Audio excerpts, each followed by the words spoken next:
नमस्कार. बातमी आहे राज्यातील जिल्हा परिषद आणि पंचायत समिती निवडणुकींच्या संदर्भातील.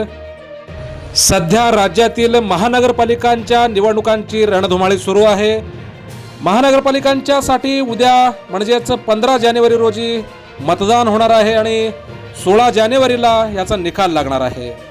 आणि जिल्हा परिषद आणि पंचायत समिती निवडणुकीसाठी दिनांक 16 जानेवारी 2026 पासून उमेदवारी अर्ज भरण्यासाठी सुरुवात होणार आहे आणि याची मुदत 21 जानेवारी अशी असणार आहे.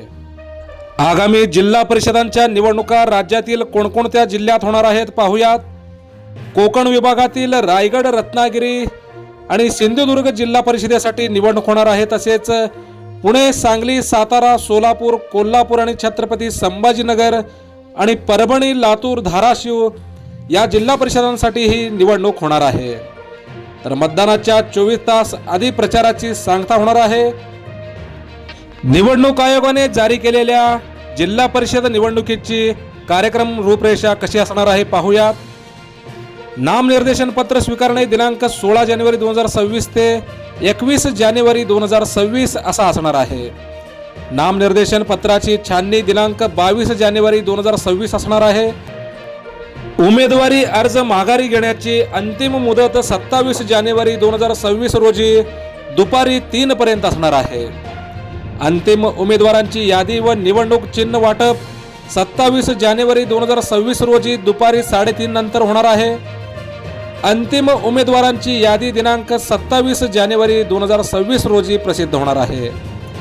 मतदानाचा दिनांक 5 फेब्रुवारी 2026 रोजी सकाळी 7:30 ते संध्याकाळी 5:30 वाजेपर्यंत असणार आहे.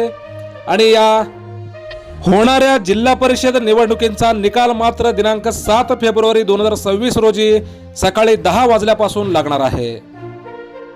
काल राज्य निवडणूक आयोगाने पत्रकार परिषद घेत राज्यातील 12 जिल्हा परिषद आणि 125 पंचायत समित्यांच्या निवडणुकीची घोषणा केली.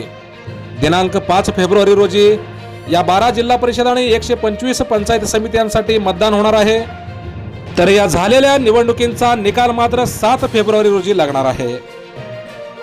सध्या राज्यातील महानगरपालिकांच्या निवडणुकांची रणधुमाळी सुरू आहे आणि यासाठी उद्या 15 जानेवारी रोजी मतदान होणार आहे. 16 जानेवारीला याचा निकाल लागणार असून येणाऱ्या जिल्हा परिषद आणि पंचायत समितींच्या निवडणुकांसाठी या महानगरपालिकांचा निकाल म्हणजे खूप महत्त्वाचा मानला जाणार आहे. आणि त्यामुळेच राज्यातील महानगरपालिकांच्या निवडणुकीसाठी राज्यातील सर्वच पक्षांनी कंबर कसल्याचे दिसून आले. मोजक्या, निवडक आणि महत्त्वपूर्ण बातम्या पाहण्यासाठी सबस्क्राईब करा हेलो सोलापूर न्यूज चॅनल. धन्यवाद.